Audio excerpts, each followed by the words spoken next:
Thank you very much. So good You're evening, welcome. everyone. It is now 6:01. Let's get started. I've looked at the attendance list and I will make note of it once I'm home and able to jot it down. Has everyone received the meeting packet? And if so, are there any corrections to the meeting minutes? Looks good to me. All right. May I have a motion to accept the meeting minutes? Motion. Second? Second. Thank you very much. The meeting minutes have been accepted. I will turn it over to Mr. Rink. All right. Thank you, Reggie. Good evening, all. First up on the agenda is finance. So I'll ask Jerry to go through. Good evening, everybody. I'll just give you the raw traffic figures for April year to date and April 1st. April year to date traffic was 14.9 million. That was around 120,000 less than last year. The primary reason was the decrease that 2024 was a leap year and it accounted for most of this variance. For the month of April, the traffic was around 4 million, around 19,000 better than last year. Trucks were around 2.6% better than last year for the month of April. Final year February year to date revenue and traffic. Revenue year to date, February year to date was 57.3 million, 510,000 better than budget. Our average toll price was better than 2.7% than budget, driving most of this variance, favorable variance, versus 2024 revenue was favorable by 9 million, primarily driven by 20% toll increase implemented September 1st of last year. February year to date traffic was 7.3 million, 120,000 unfavorable. Majority of this variance was driven in passenger vehicles versus prior year. The traffic was down 140,000, which was unfavorable 140,000. Last year was a leap year, drove most of this variance. PATCO ridership and revenue, February year to date revenue was 2.3 million, which was 36,000 better than budget versus 2024 revenue was favorable by 178,000 or 8.5%. February year to date ridership was 930,000, 10,000 less than budget and 40,000 better than last year. Operating expenses, February year to date operating expenses are 29.8 million, which is around 3.2 million favorable to budget. This favorable variance is driven by 2.4 million savings in employee-related costs and around 8 million in operating expenses, which is timing related. Thank you. All right. Thank you, Jerry. Anyone have questions for Jerry? Yes. Is it possible to see the year-to-date figures based on last year's in a graph, so we can see the upcline or the downcline, looking at the trend? Yes, I can. You want to see or like send them to you, or I can. You want me to share them to you right now? If you can share them right now, that's fine. If not, then you can just email it. All right. Let me just. Rink, do you want to carry on and let me try to look for the board package? I was going to say, if you're not prepared, you can just email it. Email is fine. No, I do it for the board anyway, so it's in a board document. Okay, So, thank you. Yeah, so we'll go back to Jerry real quick. Under General DRPA, someone asked about the update of the DRPA CAC webpage. If you let us know what you're looking for, then I could give it to Mike Williams, but I don't know who brought it up or what was being. So I can provide content. Do you want to mention it, Reggie? I'm sorry, I got it. Oh, okay. So the website it needs to be updated based on our current membership. And the photo that we had on it did have other members on it that's now emeritus. The bios need to be updated, where we do have different board members, and we will have different board members, and we don't have bios for all of our voting members. Okay. So update the membership and then bios. I will let Mr. Williams know. And we also want to update the photo as well. All right. John, I Yeah. could share the That slide one may now. be updating the photo may be a taller task because we haven't met in Yes. person for a while. So we can just kind of leave that as is, but we do need to get the bios updated. All right. Now, how did it happen before? Does everyone prepare their own bios and they send them in? Yes. And Mike- So I can send an email out asking for some information on everyone. That way, at least I can show an example of what's there now. So individuals can write a bio and we can send that with a headshot and have it updated. Okay. Yeah, not a problem at all. Is there anything else on that? That covered that, Reggie and Scott? No, Yes. good. All right. So Jerry's got his graph. So if you want to share your screen, Jerry.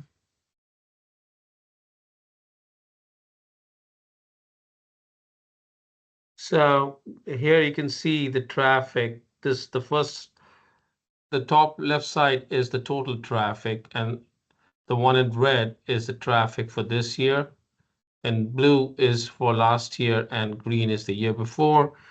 January and February in total traffic were less. January and it was basically versus last year was the leap year driving majority of it. But since then, you can see traffic is on par with previous years. This is the passenger vehicles, which drive roughly around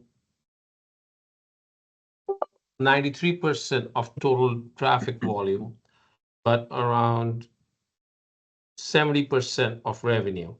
And again, they follow the same trend pretty much as total vehicles.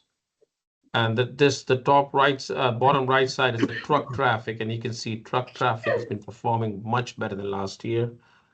And the dotted line basically shows when the toll increase happened last year in all the three slides. Reggie, is that good enough or? No, that's good. Thank you. Yep. I have a That's what I question. wanted to do. Do you track the people that for fare evasion that don't pay tolls? Yes, we do have those numbers. Yes, we do track that.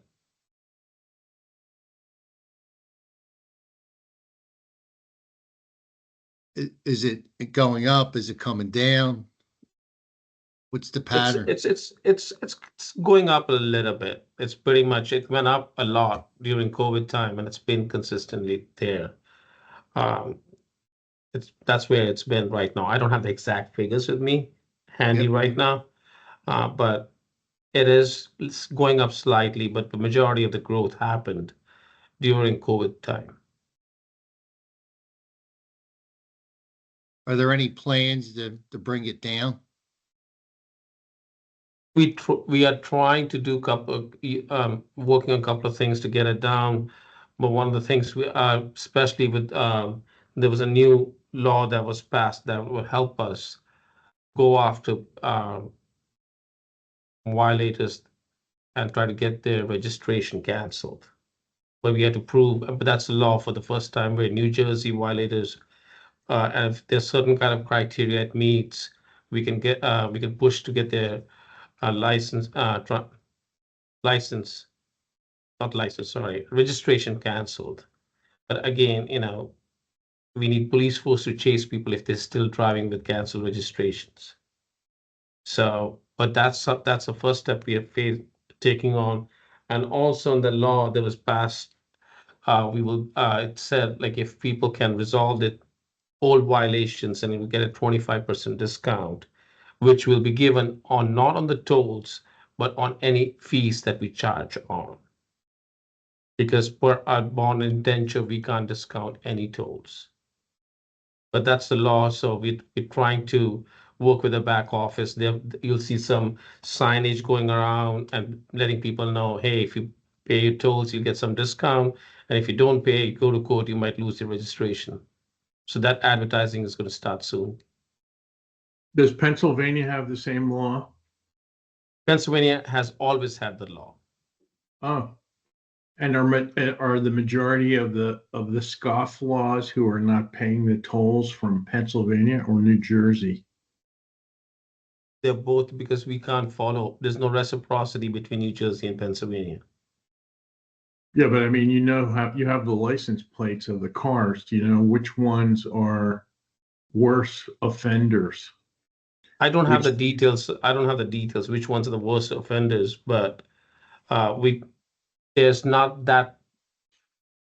Pennsylvania is not that bad, but there are some people which use companies, big truck companies, to abuse the system, and we try to catch them, and then we call them through the Easy Pass accounts, and if they pay it, that's great. If they don't, we keep on following up with them. But majority of the stuff is happening through Pennsylvania, New Jersey, sorry. Got it. Okay. Thanks, Jerry.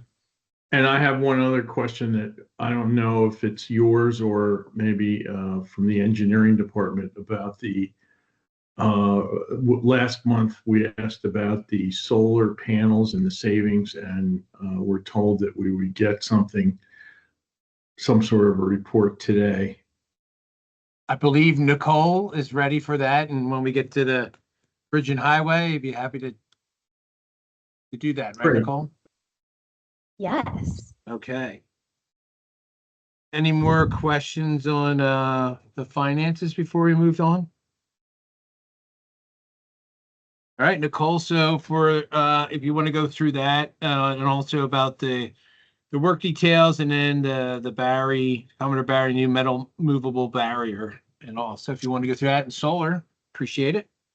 Yes. Okay. So I will start with the Walt Whitman Bridge does have some upcoming outages in lanes 1 and 7. That's mostly with bridge operations. And then they do account for, anything going on down at the stadium, so Phillies games. The Betsy Ross Bridge painting project, there's no change. Lanes 1 and 6 will remain closed for work. And then the Commodore Barry has 2 major projects going on. The first is the emergency weld project, and the second is the large painting and structural steel project. And so the contractors are in heavy coordination for the necessary outages to perform both of their respective work. So the weld project has lane 1 out during the day, and then Skanska for the painting project is currently installing the new barrier, which requires the closures of lanes 2, 3, and 4 during the overnight hours, so 8 p.m. to 5 a.m. And during that time, there are minor traffic stoppages, anywhere from 5 to 10 minutes, that are required to move the traffic patterns around each shift. So the barrier installation is expected to be complete in June. And so until that work is complete, we're going to have 2 lanes into New Jersey and 3 lanes into Pennsylvania. We did receive the new barrier machine. The old one has been removed from site. And during the weekend of Memorial Day, all lanes will be open from Thursday afternoon until Wednesday morning of Memorial Day. And, engineering is working closely with both of the projects, and then working with our communications team to get the message out. Does anyone have any questions? Does the old barrier machine have any market value, out of curiosity? If it did, then it definitely would have been considered as part of our, coordination with the barrier company. But I don't have that off the top of my head. Okay. And see, Larry has a question.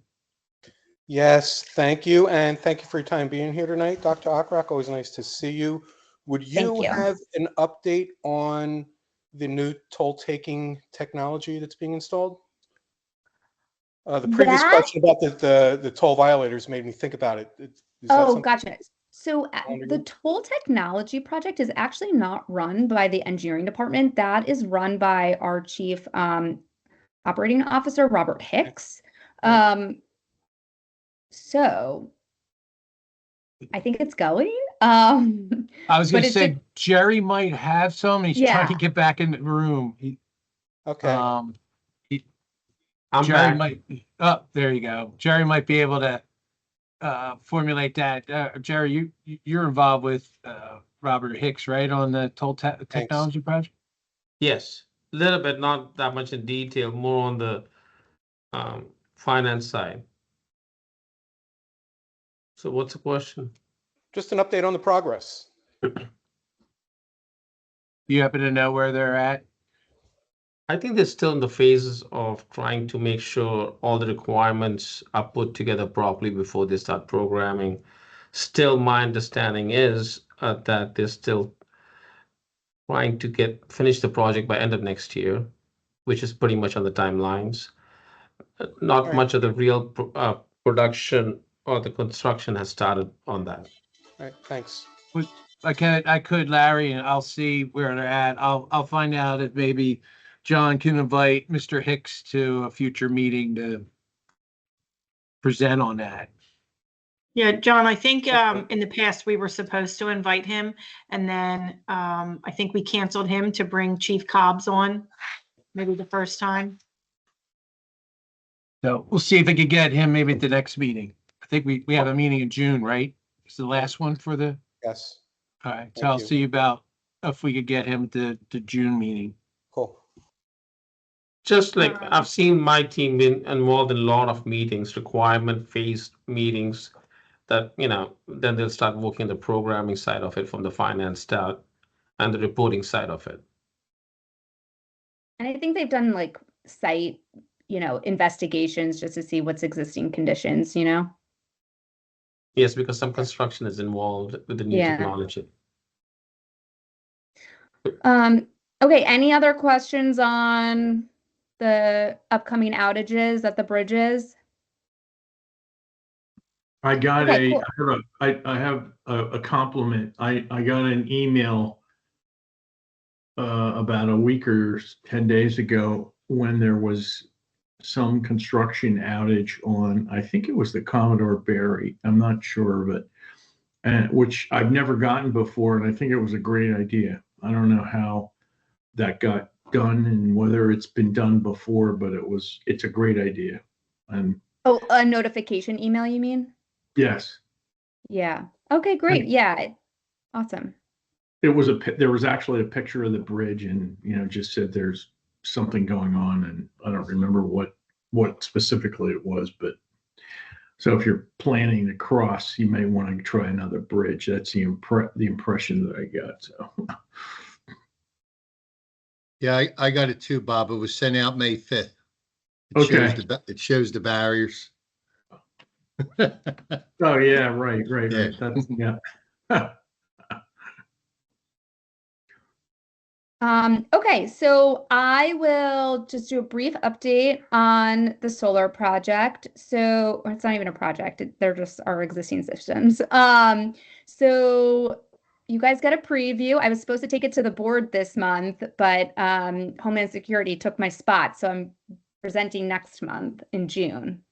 So our solar year is March 1st through February 28th, and that was a mutual agreement with PSE&G. And so within that year, we produced 39,277 megawatt hours. This includes all solar energy that was consumed on site as well as exported back into the grid, again in that time frame from March 1st, 2024 through February 28th, 2025, which is approximately 8% higher than last year. And So how is that relative to our whole portfolio? So our whole entire portfolio, including all non-solar sites like the Walt Whitman Bridge, Ben Franklin Bridge, solar accounted for 39%. For PATCO, the solar accounted for 45% of all of PATCO, and PATCO is approximately 80% of our total energy portfolio. June 2024 was our highest producing month. And it is estimated that we saved over $1 million in energy costs with our solar during that time period. And that algorithm is developed, which simulates what would have happened if we did not have solar and we were not exporting back to the grid. It accounts for historical data, existing utility rates, that includes delivery charges, generation charges, transmission rates, tariffs, and it compares against what our, current conditions are with solar. And as I said, I'll be presenting this at the June O&M meeting. Question is the rate that you're comparing a fixed rate, or is it sort of a floating rate based on what the utilities are charging? Solar is a fixed rate. Our utility rates that we compare against, we actually pull directly from PSE&G and the Board of Public Utilities, and depending on which account it is, it could be hourly. So we have a lot of data that goes behind it to figure out the rates. So Bob, the other non-solar contract energy, we go out to actual auction. And we go out to auction and to get fixed rates from, bidding out our remaining electric bills. Right, and those are bucketed into certain accounts. Files, yeah. Into different groups depending on the type of account. So the energy market is complicated. Yeah, and it seems to be pretty volatile too, doesn't it? Yes. Steve has a question. Yes, the solar panel contract with PSE&G. Is it directly with PSE&G, or is there somebody between? We do not have our solar, we have a power purchase agreement with Total Energies. Okay. PSE&G just happens to be the utility that we interconnect with. So we are pushing power back into the grid that they're like metering. So we have to have a really good synergy with PSE&G. We do, I will say, at the Commodore Barry, we do Atlantic City Electric, but our system is not. We need a little bit more coordination with PSE&G at our PATCO sites. And is it a guaranteed energy saving contract? Yes. It's not guaranteed energy saving, but they have guaranteed performance for the duration of the power purchase agreement. And during the selection process, we gave them a base rate to then compare against with a set escalation each year. So they did some financial modeling as part of their submission. All right, thanks. Oh, when is the June board meeting? June 6th. It's a Tuesday, 6th. first Tuesday of the month. Okay. Does that sound right? Yeah, the actual board meeting's on the 18th. Oh, sorry. Yeah. Right, so DRPA's board meetings are a week after our meetings. Except today they had Except for today, I don't know why today we had the board one. meeting. Because of the today. holiday next week. Maybe. It's not next week. No, it's the No, week after. I don't I don't know. Someone was on Today, vacation. Right. Did they move Um, committee meetings up and then everything else got moved up? No, the committee meeting was still the same first Tuesday of the month. No, it's always on the third Wednesday of the month. yeah, for some board reason meeting. now. Yes. So Yes, that for some June, reason today. yeah. So today was the third Wednesday, right? No, it's the today's the second. second Wednesday. Second Wednesday, Today was okay. an anomaly. And the 18th is the third Wednesday. So Yeah. Yeah, I don't know why. The only other But meeting that's again- off is the first December meeting, because it has to be early in order for the budget to be approved and go through the veto period before the end of the year. So, but Steve, the next meeting would be the 18th, but the O&M meeting that Nicole would present to would be on Tuesday, the 3rd. I was way off. Okay. Does anyone have any questions on the bridges or solar? So I will be Yes. back, May 2026 to give you another update. Oh, why don't you tell them about, I know Judy's on here, and I think it's always been a question from Larry's group about Collingswood Head House. We're finally almost reopening the one and now closing the other. Oh, you know what? I did just get an email. Just give me one sec. That was not on the list for me to be prepared about, but I did see it today. Okay, Friday. Collingswood. I did get a notification about that today. Okay. Okay. Oh no. Yeah, Sorry, it's- yeah, so Collingswood is opening. AP is expected to close the East Head House on Friday, and the West Head House will be opened for public use.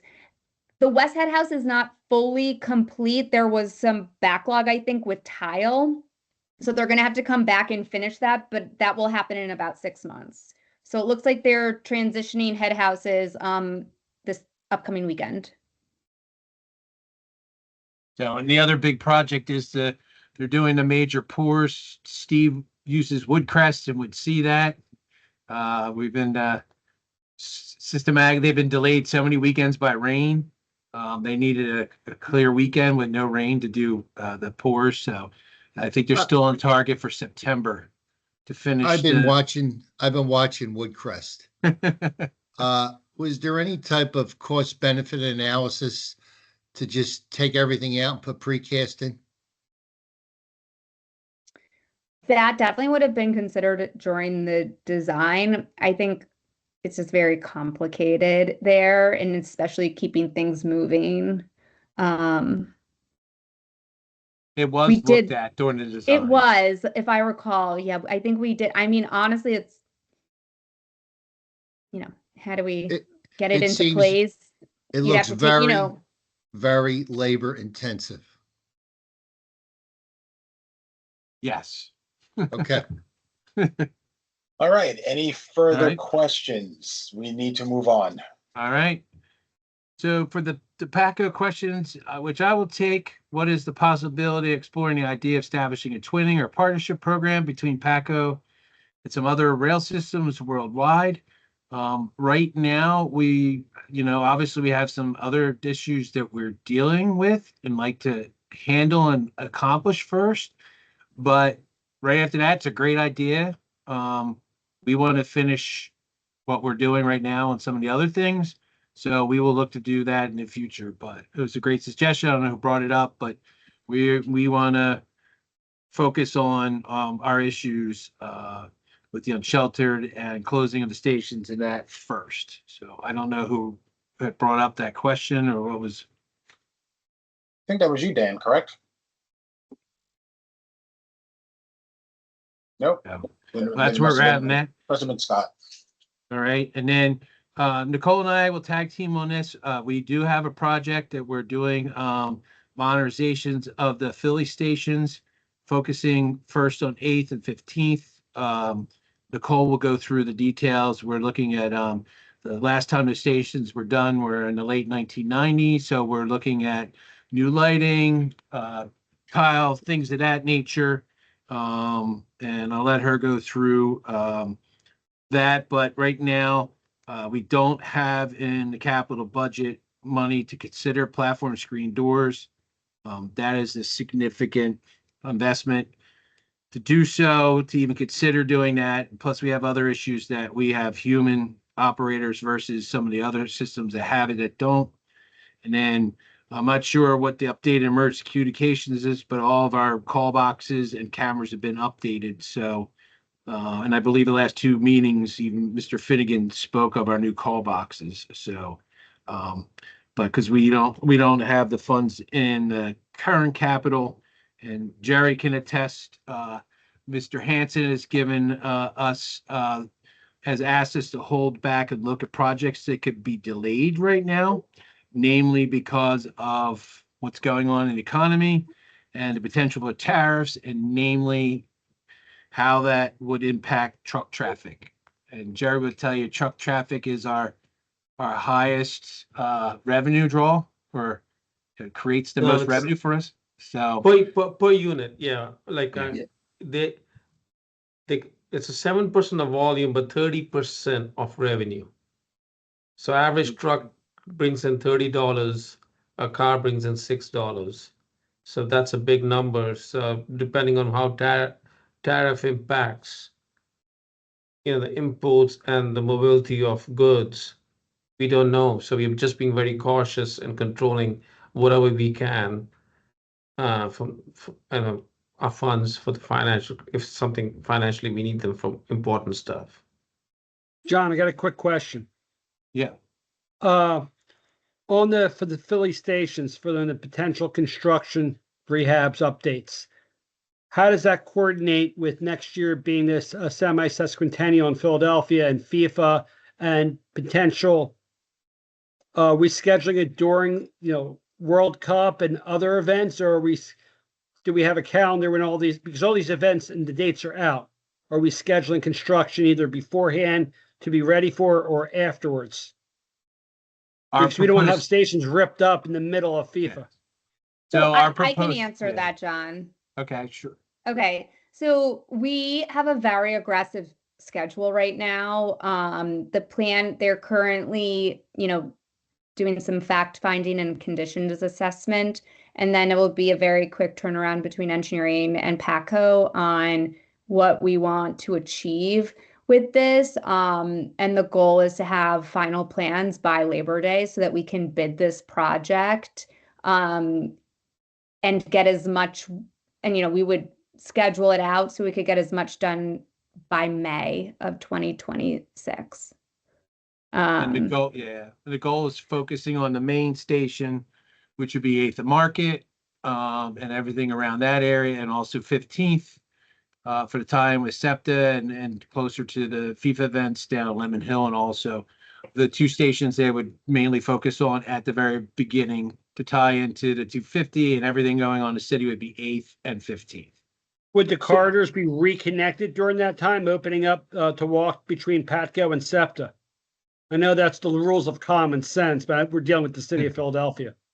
You would be dealing with the city and SEPTA, and who knows, as Steve will tell you, who will know what hopefully PA legislator approves the money that's needed to keep SEPTA running, but who knows what will happen with that.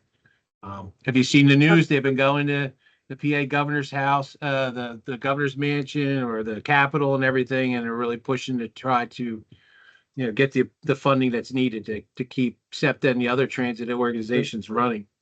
Not one last question, not putting an extra financial burden on us, as we technically rent several stations in Philadelphia from the city or from SEPTA. Could we rent that corridor to maintain it? Because it seems like that's the problem.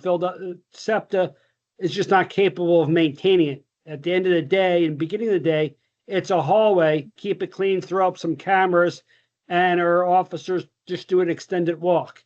Is that theoretically a feasible third option? Not I threw a lot out there. I know it's not that Yes. simple as Well, it gets to the last two pieces, and I'll give you an update. We are looking at, and John mentioned at the last meeting, so we've been working feverishly with the city to come to an agreement to take on part of that in regards to shutting down the concourses from 12th to 16th Street. And at that time, when it closes overnight, to allow cleaning to be done in the city area. And that's something that the DRPA is going to take on for a 6-month period. So, yeah, I don't know if you were at the last meeting. So We had a meeting, I believe all the details for the agreement to be in place, and that's everything that's outside our jurisdiction, all the liability issues that go with it. And so we believe we have a good understanding. We're waiting for the city to sign off on it. And those at previous meeting, if the city doesn't move on this in the very near future, and John has told the city that then we'll stop operating into 8th, 12th, and 16th and only run our operation into Franklin Square, 9th and 10th, where we're in control of that. So, and in order to do the station closings, we're finalizing that the DRPA and PACO will fund the gates that need to go on the street level stairwells. Our police will be the ones to open and close that, and then we will pay for a vendor to clean that area overnight. So there are the details with that. We have to get the gates fabricated and installed, so it will be a few months after that agreement signed before we can move forward. But John, tell that's you, really interesting, and a little different from what was said before. You just said you'll run to Franklin Square and 8th and Market. Previously, you only said 8th and Market. We brought up. I'm sorry if I spoke. The only stations we have control over is Franklin Square and 9th and 10th. So, yeah, okay. Then the last meeting, you said you were only going to go to 9th and 10th. I think it was Jeff asked the question about going to Franklin Square, and Mr. Hanson said no, only 12, 13, or 9, 10, excuse me. So it's nice that you're saying you're going to go to Franklin Square also. And correct Yeah, I me think if I'm John wrong said about that last. Does anyone else John said remember that. John said My- that last time because that's how he's always said it. My question was about whether or not we could run overnight service during the owl period to like Franklin Square even. And I Oh, think the answer from John at that point was no, the entire line's going to be suspended overnight, aside right. from Friday, Saturday, and there wouldn't be any service at that time. All right. My misunderstanding then. Thanks. So that's where we're still working on that. That whole corridor. And this is only the corridor that's open right now, Scott. The city closed down the other areas, so we're not doing anything in those areas. And then you have SEPTA. So the city and SEPTA would have to make the determination whether to open that connection again. And most of the reason they closed those down were to keep the unsheltered from sheltering in those areas. And that's why they closed them. And then update on Franklin Square ridership. If you look in the chat box, I put the ridership figures into to date. So Sure since did. the station's been open, almost 18,000 riders. You can see pretty much during the week we get anywhere from the 400s into the 500s per day, and then depending, some weekends we've had some good days on the weekends. What we're seeing, and Kathy, the director of fare collection, said probably in that 350 drop in 8th and Market ridership. While you see the Franklin Square, so we have seen 8th and Market riders move over and start using Franklin Square, but we've also generated new ridership. And a lot of that really too is the heavy days on the weekend. So hopefully you could see that in the chat, and then What I'll do so John, what I'll do is I'll share my screen for those that can't see it right now. okay. While you're doing that, Judy, I promise this will be quick. It just clicked in my head after you were talking about it. So if 910 and Franklin Square are the only two stations open overnight, will there be police officers or someone to keep people from getting on the train and riding all night? if we go with having to close operations and 8th, 12th, and 15th, yes, there would be, our officers would have less of an area to patrol. And as John mentioned, we're totally control of those stations, and that's where the officers would be. Okay, I'm just curious. Thank you. All right. Get it, Reggie? Yep, I just shared. Okay. And then lastly, what opportunities exist for greater citizen involvement or public-private PPPs to support our projects?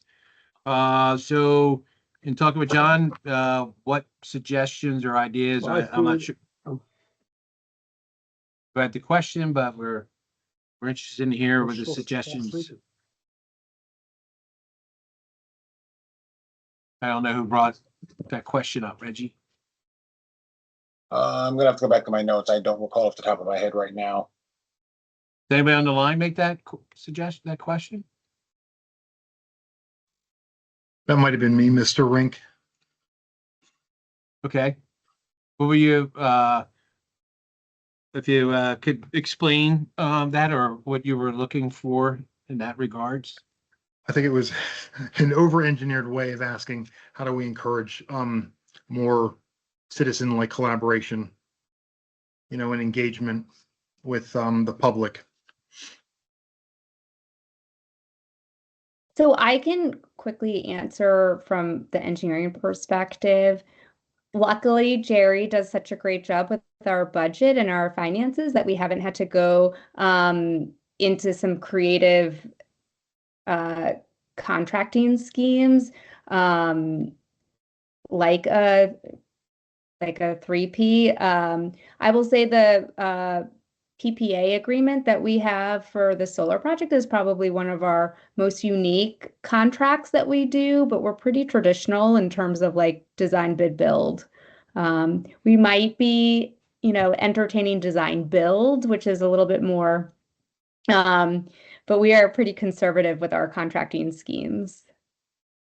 We did. And we haven't had to be like yeah. pushed like into creativity, where sometimes you have to, if that makes sense.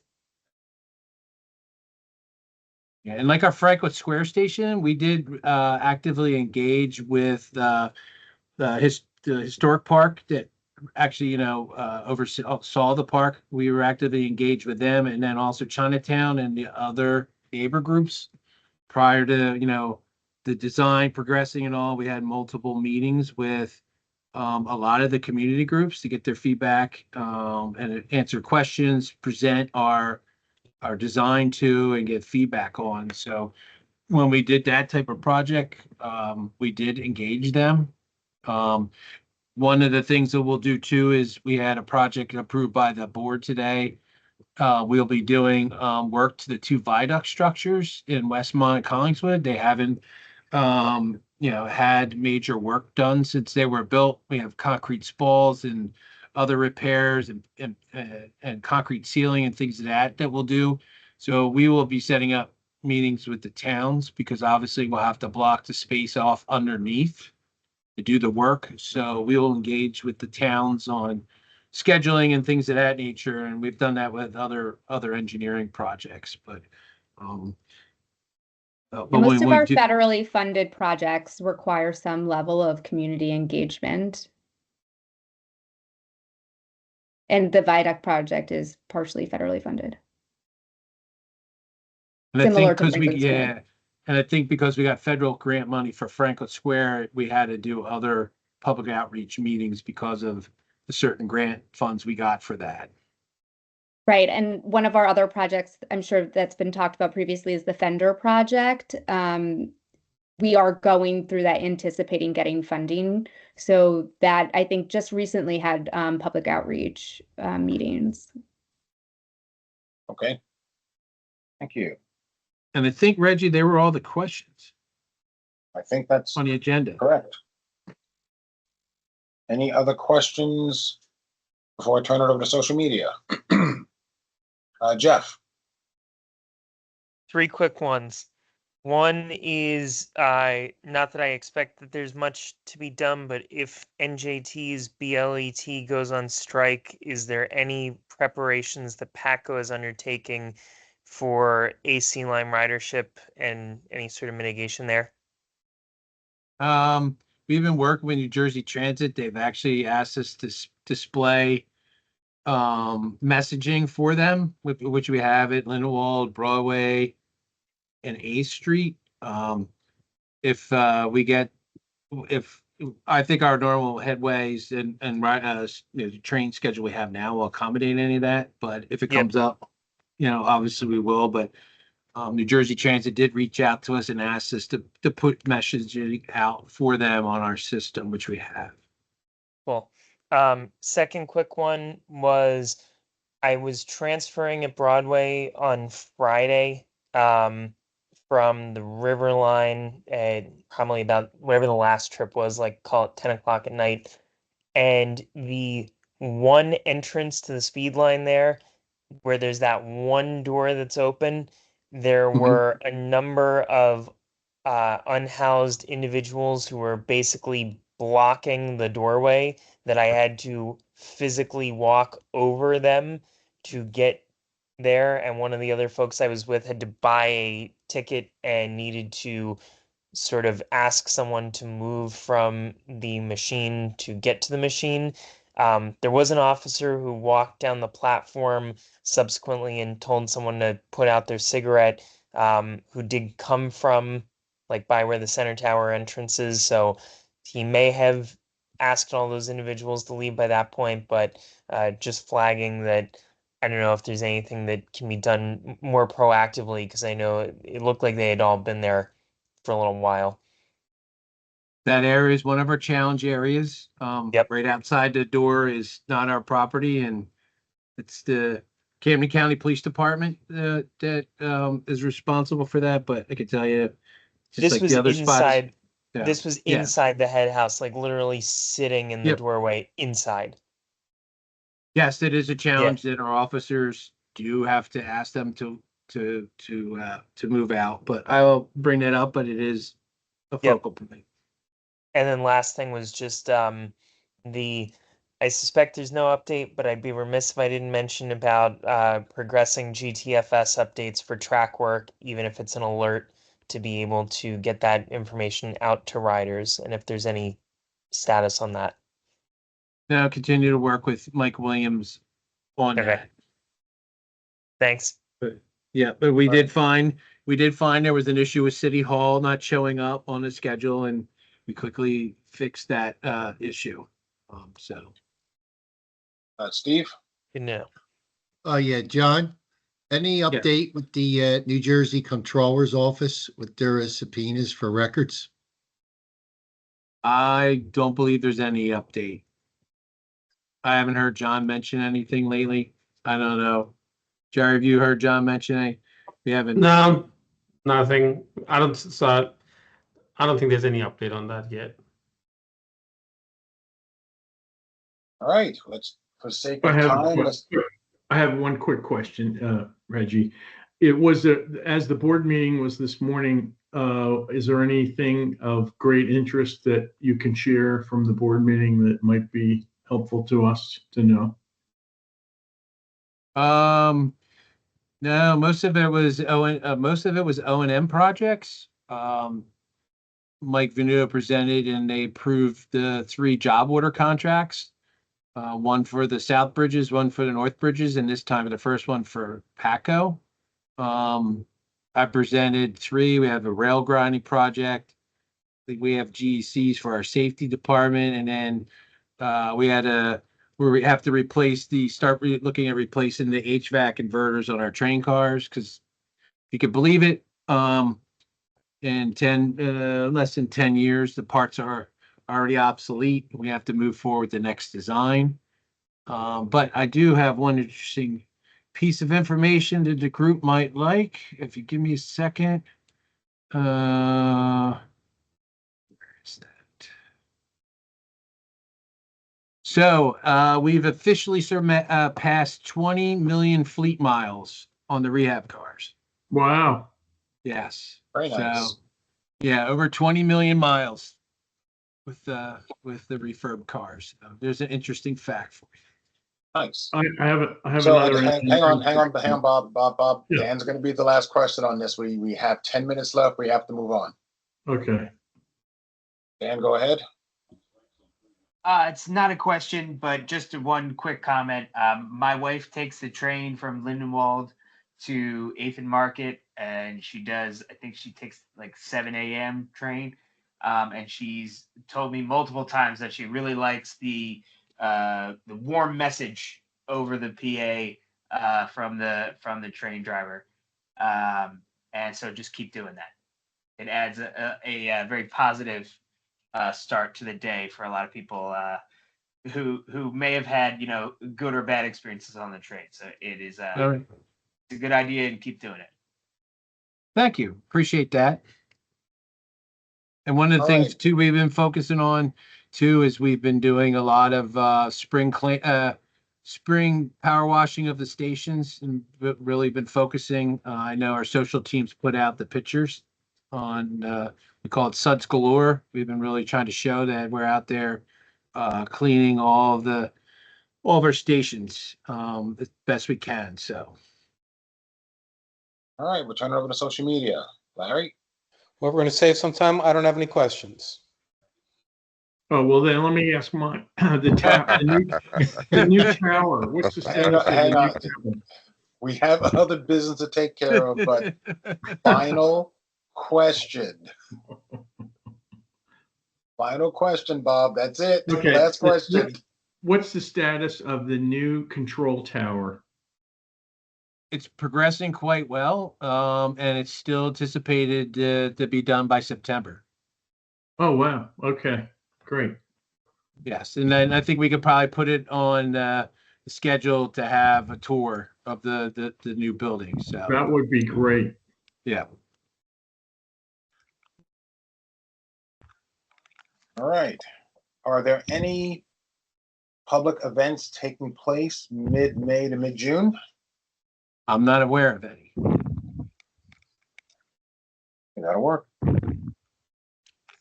Final questions for DRPA officials. All right. Thanks very much. All right. Thank you. Hope everyone We has have a a couple great more Memorial things. Day. Thank you. You're We welcome. You too. Thank you. Bye. have a Thank couple you. of Have a things to good get night. through, and then we are done. Cheryl, any questions on the individuals that already went before the audit committee as far as the veto period is concerned? No, but from my understanding, we only have one now. Were you aware that we only had one now? For up for nomination, or that went through the audit committee? That went, I mean, that are finance going committee. through the audit committee. I Oh, was so- told that we had two that withdrew. There was only, from what I know, there was only one. There was William. If you have another name, let me know, and I can. I haven't seen any emails from anyone else who withdrew. Oh, okay. I will double check on that then and email you tomorrow. Okay, thank you. And from a nomination perspective, Daniel Coyle has gone through the required 3 meetings, and I wanted to put him up for nomination to DRPA membership. I So- still move. I I'll second. Second.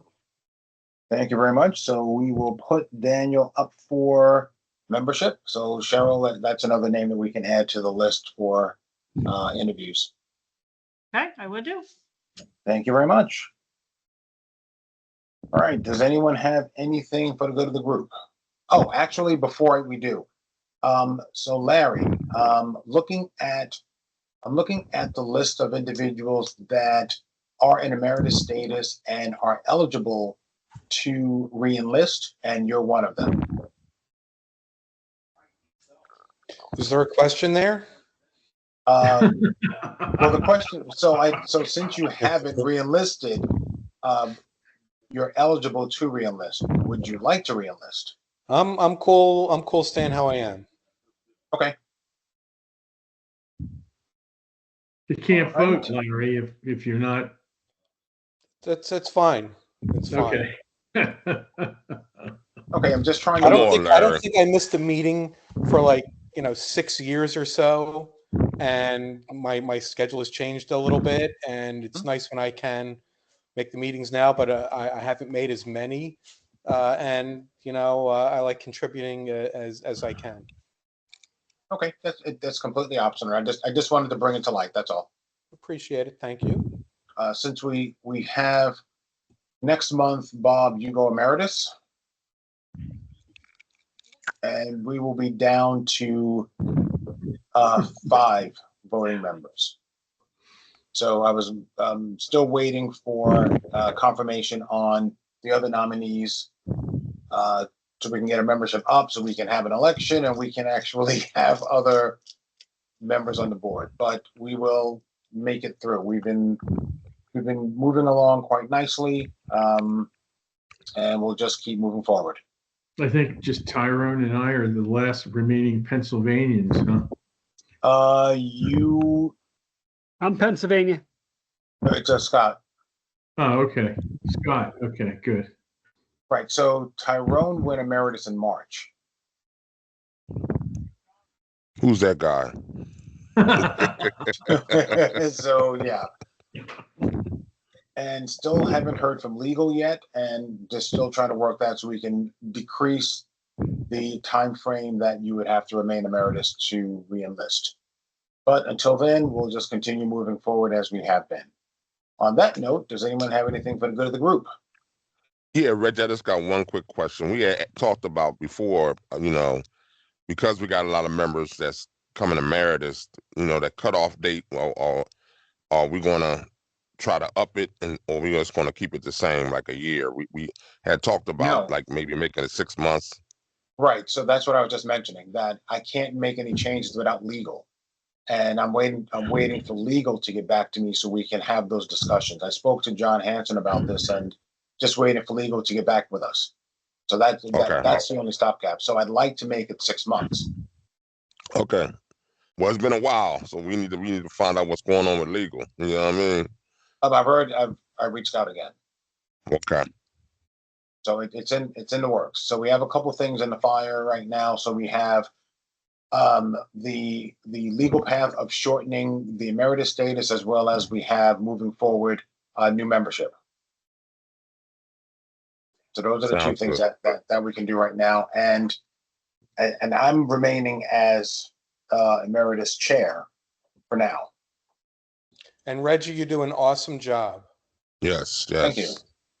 By the time we get new members, I'll be able to re-enlist myself. Yes, we'll make you emeritus for life.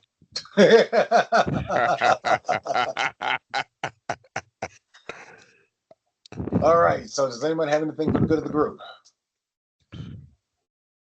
I'm not seeing or hearing anything. On that note, may I have a motion to adjourn? I'll make a motion. I second. Thank you very much, everyone. Have a great night. Have a great Memorial Day holiday. Good holiday. And we'll speak next month. Take care, everybody. Take care. Thank you.